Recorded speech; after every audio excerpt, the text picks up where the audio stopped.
Search करें अवामी news. मुल्क भर की ताज़ा तरीन खबरों से बाखबर रहने के लिए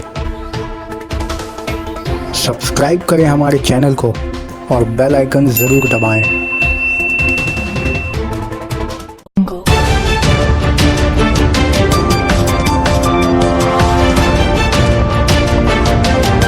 शारदा मामले की तफ्तीश में जुटी मरकजी जांच एजेंसी सीबीआई ने बैरकपुर पार्लिमानी हलके के साबिक तृणमूल एमपी दिनेश त्रिवेदी से बताया जा रहा है कि साल 2011 में जब वो ऑल इंडिया तृणमूल कांग्रेस के जनरल सेक्रेटरी थे तो उस वक्त इनका शारदा कंपनी के मालिक सुदीप्तो सेन से कैसे ताल्लुकात थे और वो किस नौयत के थे। ताहम साबिक एमपी ने मीडिया से बात करने के दौरान पूछगछ किए जाने की बात से इनकार करते हुए इसे मामूली नौयत की बातचीत करार दिया।